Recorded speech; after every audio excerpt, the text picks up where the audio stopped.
Bonjour Emmanuel, comment vas-tu? Ben, super bien, et toi? Super, je suis hyper content de commencer.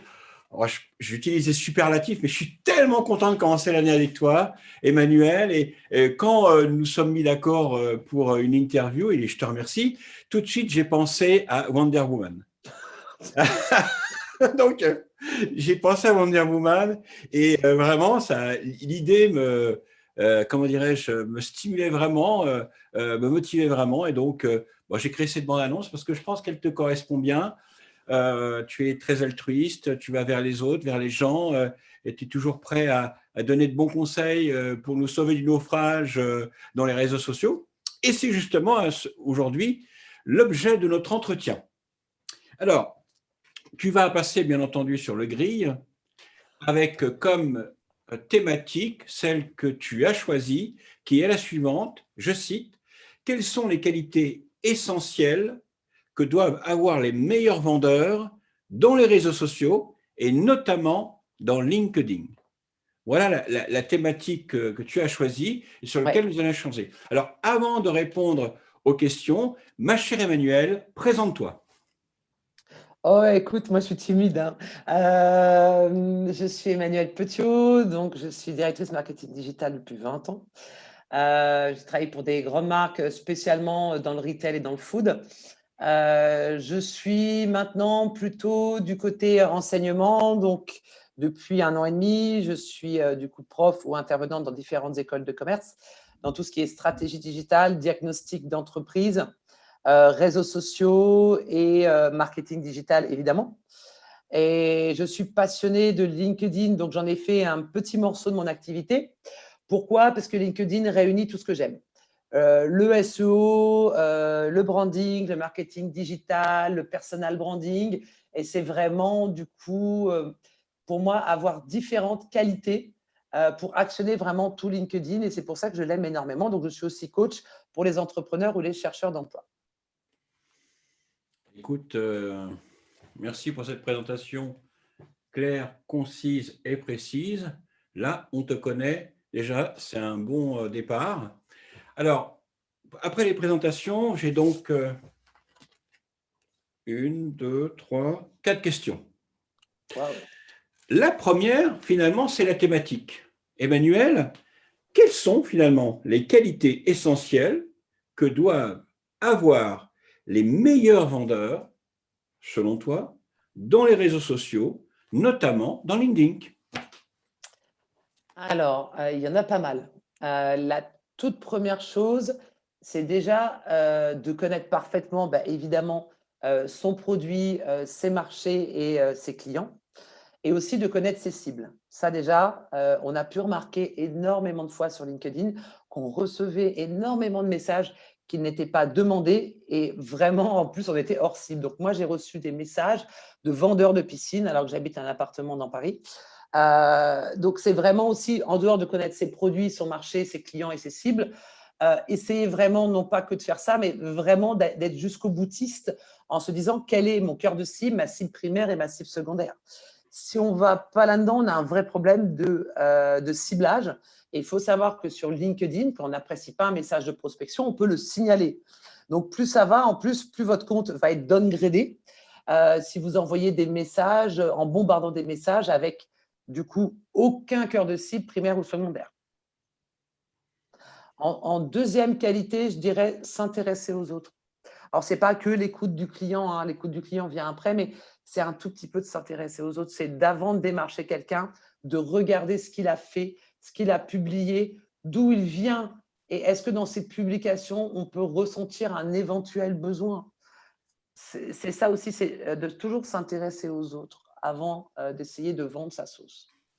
Donc, sur les réseaux sociaux, déjà, c'est bien. Ensuite, de savoir se remettre en cause en disant, bah, écoutez, si par exemple, on n'a pas reçu de réponse, je me suis peut-être mal exprimée, j'ai peut-être fait une mauvaise approche, comment je pourrais essayer, non pas de me rattraper, mais de vous présenter le produit différemment. C'est vraiment d'essayer d'accepter l'échec et de savoir se remettre en cause très rapidement, sans harceler les gens, mais de se remettre en cause. Et ça, je pense que sur les réseaux sociaux, il y en a beaucoup qui ne le font pas. Et c'est dommage. Ensuite, d'être enthousiaste et de proposer aussi, si c'est possible, bien sûr, ça dépend aussi de votre business model, c'est de proposer une démo, un minimum quelques jours gratuits, si en tout cas votre produit le permet, ou de proposer aussi de demander des références à vos anciens clients. Ça se fait très peu. Ça se fait du coup beaucoup quand on est en rendez-vous physique. C'est écoute, appelle un tel, il va te parler de moi. Mais ça se fait beaucoup moins sur les réseaux sociaux. Je pense que c'est quelque chose qui devrait se faire plus souvent. C'est de dire, écoutez, si vous hésitez, je vous propose de vous mettre en relation avec un de mes anciens clients ou clients actuels. Et ça, je pense que ça ne se fait pas sur les réseaux sociaux et ça devrait se faire.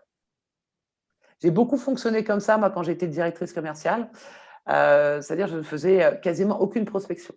Ça veut dire que j'essayais de me faire recommander. Par exemple, je travaillais pour pas mal pour des pétroliers. Et je me disais quels sont les partenaires des pétroliers, où est-ce qu'ils vont, où est-ce qu'ils mettent leur logo, et d'essayer de me faire recommander auprès d'eux. Du coup, je n'avais jamais besoin de faire de prospection. J'avais juste besoin vraiment de rester, de coller mon client dans toutes les phases de son évolution et pour me faire recommander ensuite par ses partenaires. Et ça, c'est absolument génial. Et je pense qu'on peut le faire sur les réseaux sociaux. Effectivement, ça évite une grosse dépense d'énergie, par ailleurs. Exactement. Moi, je n'ai jamais vraiment démarché. J'ai été à des événements, j'ai été présenter des produits, j'ai été proposer 2 mois gratuits, j'ai fait beaucoup de choses comme ça. J'ai mis le pied dans la porte, mais si tu veux, vraiment avec ce côté, je vais vous donner quelque chose et vous allez plus pouvoir vous en passer, quoi. Et alors bien sûr, pas tout, mais vraiment, les gens se sont dit: «Bah non, je vais pas pouvoir m'en passer», parce qu'ils ont vraiment compris, que ça pouvait vraiment leur apporter quelque chose.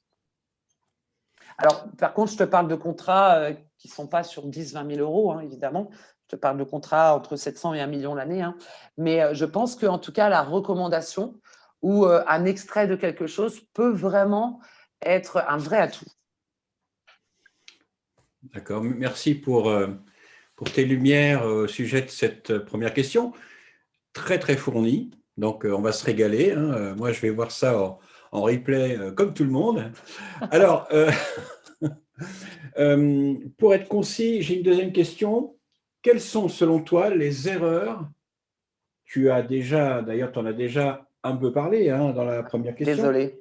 Quelles sont, selon toi, les erreurs à éviter pour un vendeur, une vendeuse, ou un jeune entrepreneur, une jeune entrepreneuse, ou un micro-entrepreneur, une micro-entrepreneuse qui se lance dans les réseaux sociaux? Notamment, quelles sont les erreurs à éviter en prospection dans LinkedIn? De faire du marketing automation à tout va, déjà. Il faut savoir qu'en plus, il y a énormément eu de changements depuis encore 3 semaines. Et par rapport aux limites, il y en a énormément qui n'en ont pas pris conscience. Donc, LinkedIn disait, par exemple, qu'il y avait une limite de 100 visites, 100 messages par mois. Les choses ont beaucoup évolué et c'est très bien. On arrive plus dans l'ultra-personnalisation, mais qui du coup est très qualitative. L'erreur, c'est de se dire, ah ok, tout le monde m'a parlé de marketing d'automation, de boot, de pod. C'est d'aller dedans comme ça, sans construire une communauté. Et quitte à n'avoir aucun commentaire pendant 3-4 mois, c'est donner de la valeur et insister. Et ne pas se dire, bon, le pod automatique, le boot va me sortir la tête de l'eau, je vais me sentir mieux en ayant mes vanity metrics alors que tu n'auras pas de business derrière. Donc vraiment, il ne faut pas foncer de tête baissée comme ça. Vraiment, c'est important. Il y en a beaucoup qui se sont brûlés les ailes et il y en a beaucoup qui ont eu leur compte suspendu. Donc, c'est vraiment important. Alors, on ne se dirait pas que c'est comme chauffer les DNS ou les boîtes mail avant l'envoi de mailing en masse. On se dirait juste, comme disait Abraham Lincoln, si je disposais de 9 heures pour abattre un arbre, j'en passerais 6 à affûter ma hache. Il le disait. Et vraiment, je trouve qu'on fonce tête baissée sans réfléchir aux conséquences négatives et en se disant qu'on peut, du coup, après les mois d'efforts, se faire suspendre son compte. Et je vous l'assure que ça arrive régulièrement. J'en entends beaucoup qui sont suspendre leur compte. Et ça, des mois d'efforts pour arriver à ça, c'est pas bien. Deuxièmement, il faut savoir que les gens voient tout. Ça veut dire que si c'est toujours les mêmes personnes qui commentent vos posts, ou qui like vos posts, à un moment, ça se voit. Et vous allez passer pour quelqu'un de pas sérieux, pour quelqu'un qui fait un peu de gros hacking, qui ne sait pas où il va et qui veut seulement de l'argent. Les réseaux sociaux sont là pour construire une relation, pour donner, avant même de penser à son business. Bien sûr, on pense à son business, mais si vous ne donnez pas de la valeur, si vous ne passez pas 2-3 heures à faire une infographie, des vidéos, à faire des choses, vous n'aurez à un moment rien. Parce qu'ils vont se dire, les gens, bon, bah ok, il est juste là pour vendre son truc et il n'est pas dans l'échange. Donc, vraiment, c'est des grosses erreurs qu'il faut vraiment éviter. Alors, moi, personnellement, ça me parle, Emmanuel, mais bon, je ne vais pas parler de ma petite personne concernant cette interview. Je pense d'abord aux vendeurs et à la communauté, les vendeurs et les vendeuses et les entrepreneurs, entrepreneuses. Enfin bref, nous avons tous un produit, un service à faire acheter par une communauté de clients, par un écosystème. Et donc, moi, j'apprends beaucoup par ce que tu me dis. Je me posais la question justement sur l'automation.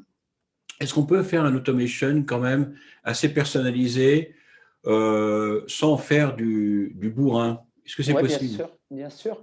Bien sûr, on peut. Et c'est là où justement où ça va être intéressant et fin, c'est qu'on peut se dire, OK, je vais récupérer quelques automations pour gagner du temps sur 2-3 choses, mais d'y aller avec un comportement humain.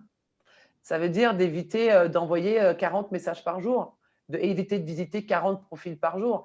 C'est d'y aller tout doucement, intelligemment, avec vraiment les actions qui sont hyper nécessaires et pas celles où on va faire du black hat, mais où vraiment, où celles où on va se dire, bon, ça vraiment, je ne peux pas m'en passer. Là, dans ces cas-là, d'accord.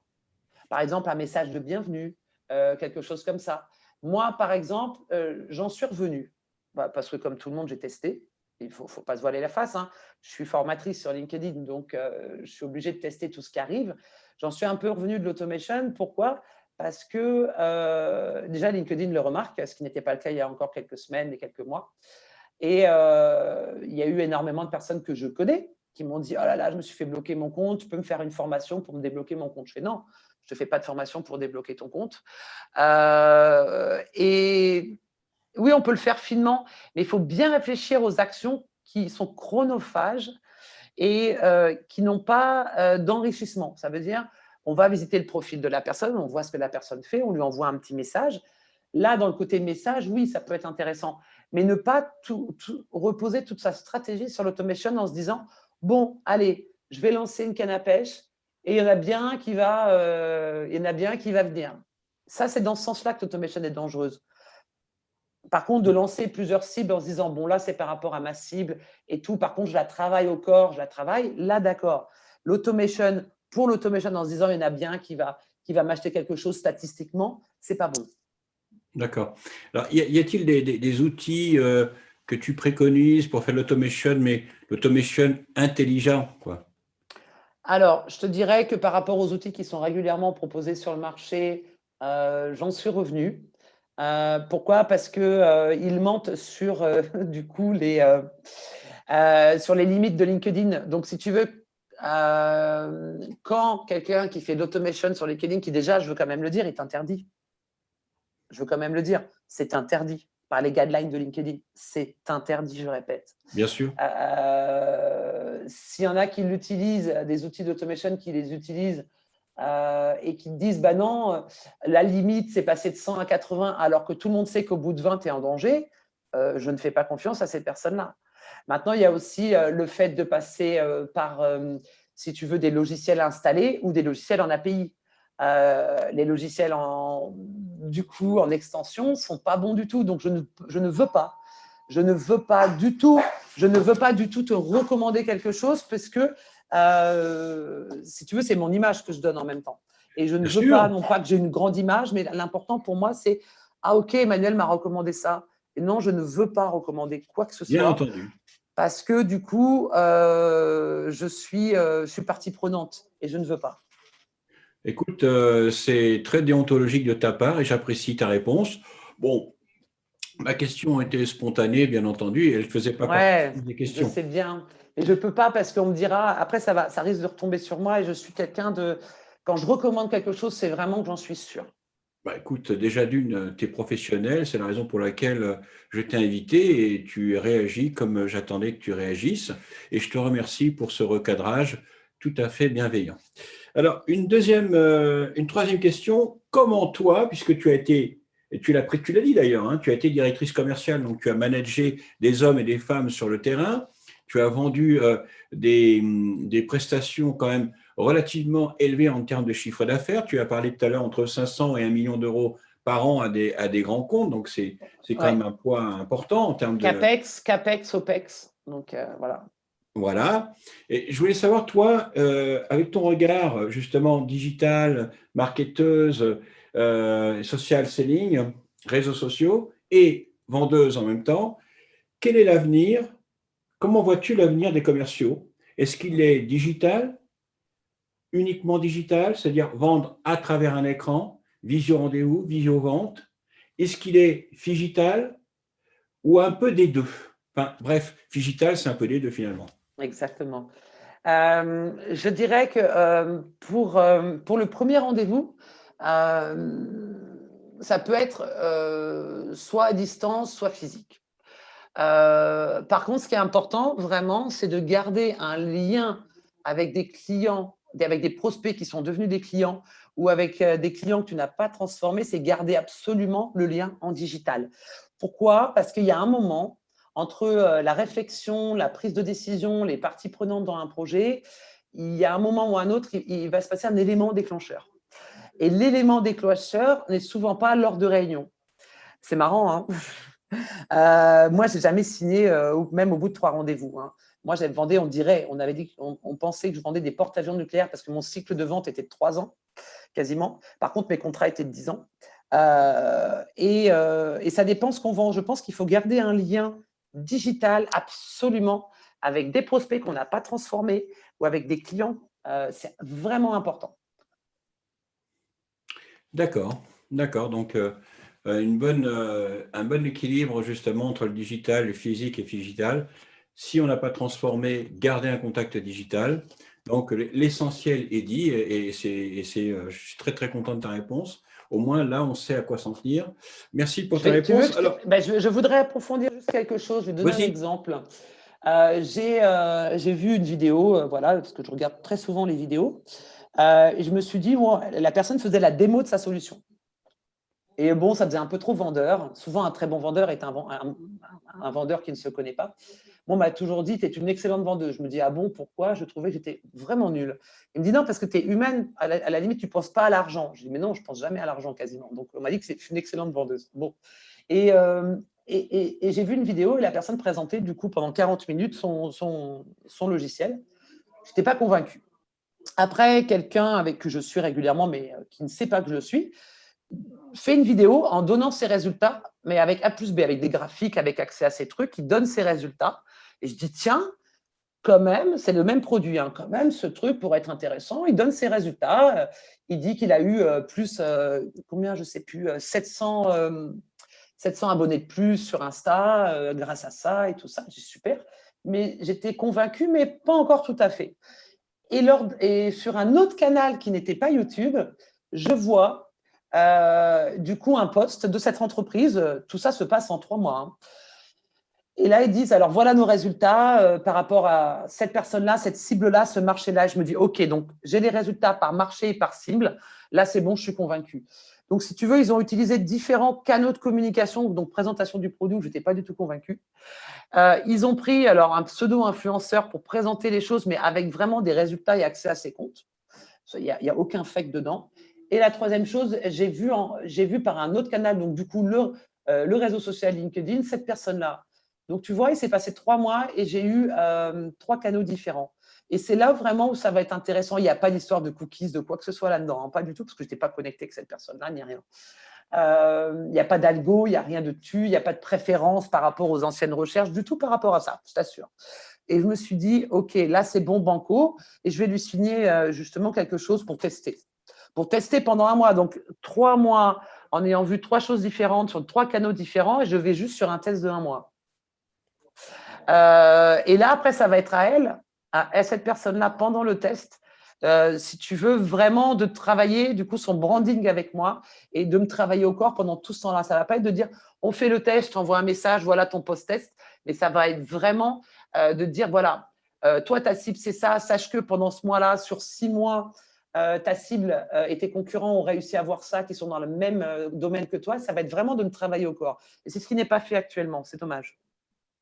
D'accord.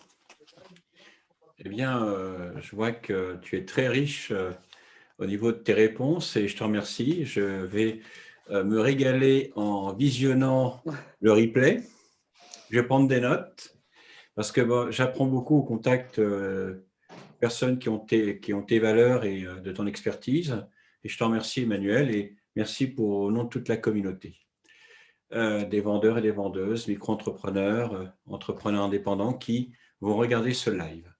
Alors, juste une dernière question, encore une question et ce sera la dernière. Wow. Quelle est la question, Emmanuel, que l'on ne t'a jamais posée et que tu aimerais, que tu rêverais que l'on te pose? Oh. Je sais pas. Tu me prends au dépourvu, hein, comme les autres questions. Faut savoir que je prépare rien. Je suis comme ça. Hmm. Tu veux aller où? Voilà, je dirais. Pardon? Je dirais, tu veux aller où? Où est-ce que tu veux aller, Emmanuel? Alors, je te pose la question. Tu veux aller où, Emmanuel? Je sais où je veux aller. Mais ça peut paraître un peu prétentieux. Donc, Non! Ben, vas-y, réponds. Ah, mais écoute, franchement, on est enregistré, quoi. C'est difficile. Mais, eh ben, alors, bon, réponds ce qui peut être, entre guillemets, entendable, ce qui est secret, top défense, ben, il n'y a pas de problème, garde ça pour toi. Mais si on te pose la question, Emmanuel, tu aimerais aller où? Qu'est-ce que tu répondrais spontanément? J'aimerais ressembler à Gary Vee. À qui? À Gary Vee? Tu peux m'éclaircir là? Ah, ben, si tu veux, c'est un influenceur américain qui a une agence Ouais. et qui fait beaucoup de live, qui travaille son personal branding de fou et qui a une équipe de 15 personnes derrière lui. Et j'aimerais lui ressembler. Le Gary Show, voilà, j'aimerais avoir une équipe autour de moi, j'aimerais écrire 2 livres, j'aimerais avoir le temps. J'aimerais faire des conférences dans le monde entier, j'aimerais discuter avec les gens, les enrichir, les aider à progresser. Enfin, vraiment comme je fais aussi pendant mes cours et mes coachings, mais à plus grande échelle. Voilà. On est en live, mais spontanément, je vais te dire vraiment de tout cœur, c'est tout le bonheur que je te souhaite. Parce que tu le mérites, Emmanuel. Tu le mérites, Emmanuel. Bon, on a eu plusieurs entretiens téléphoniques, en visio aussi, et tu as toujours été très généreuse. Et tout le bonheur que je te souhaite, c'est d'y parvenir, vraiment, de tout cœur. Et je ne sais pas quoi dire, parce que du coup, toi aussi, maintenant, tu me déstabilises. Mais j'ai tellement envie que tu réussisses parce que tu es vraiment une belle personne au sens figuré, mais aussi au sens propre. Et tu mérites de réussir parce que tu donnes beaucoup aux autres. Et bon, voilà, c'est tout le bonheur que je te souhaite, vraiment, de tout cœur. Il va me Vraiment. falloir une équipe de ces 4 parce que je suis toute Ben, seule. écoute, tu sais, au travers LinkedIn et les réseaux sociaux, je crois que tu as déjà fait de belles rencontres. En tout cas, moi, me concernant, toi, tu es vraiment une belle rencontre. Tu es une belle rencontre. J'ai jamais été déçu quand j'ai fait appel à toi. Tu as toujours été généreuse. Et j'invite, bon, j'ai invité d'autres experts en LinkedIn, réseaux sociaux, de très belles factures. Hein. Tu as pu le constater précédemment, mais j'invite les personnes à prendre contact avec toi concernant, bien entendu, tes qualités professionnelles, tes compétences. Ça, pour moi, il n'y a pas de problème. Je peux, en tout cas, moi, engager mon image parce que je l'ai vu, je l'ai constaté, je n'ai pas été déçu. Voilà. Alors, pour finir, bien, écoute,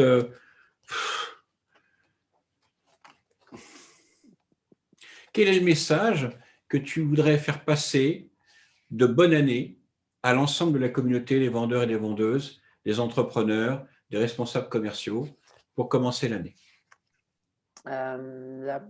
Tu sais que tu me poses Il faut savoir quand même que je n'ai pas préparé mes réponses ni les questions. Il faut quand même le savoir. C'est important. La première chose, c'est il faut vraiment être humble. Et ça, pour moi, il y a tellement de personnes qui ne le sont pas, que ça pose un vrai problème. C'est pour ça que je bloque énormément de personnes sur LinkedIn, les personnes qui ne sont pas humbles. Alors, je ne dis pas qu'il faut se recroqueviller, je dis simplement qu'il faut être humble. Il faut savoir se remettre en question souvent. Moi, je me remets en question tous les jours. Tous les jours. Et ce n'est pas ça qui m'évite d'avancer. Se remettre en question. Se dire toujours comment j'aurais pu faire mieux et comment j'aurais pu faire autrement. Et pourquoi j'ai raté. Pourquoi ça n'a pas été au top. Pourquoi. Et si on arrive, je pense, à se remettre en question et à être humble, je pense qu'on a tout gagné. Vraiment. Eh bien, écoute, merci pour ce message de bonne année, l'humilité. Ça me rappelle un proverbe qui dit que l'humilité précède la gloire ou les honneurs, mais que l'orgueil, la vanité, précède la chute. Et ça, c'est un proverbe que j'ai appris, ça vient de la Bible d'ailleurs, mais que j'ai appris que je trouve tellement vrai, tellement vrai, tellement vrai. Ou qu'un autre fasse tes louanges plutôt que toi. Et c'est vrai que dans le branding personnel, dont tu es experte, parler trop de soi, c'est pas non plus bien parce que ça peut être perçu comme de l'arrogance, de la vanité, par exemple. Voilà. Absolument. Merci beaucoup, Emmanuel, pour cette interview très, très riche. Alors, pour information et pour conclure, Emmanuel, cette interview a été enregistrée. Pendant l'enregistrement, Emmanuel donc, répondra en direct à toutes vos questions. Surtout, n'hésitez pas à aller dans le chat, posez-lui toutes les questions. Elle vous répondra en direct, en live. Comme ça, vous aurez les deux à la fois, et l'image et l'écrit. Merci beaucoup. Je vous souhaite une belle journée. À très bientôt. Au revoir. À bientôt.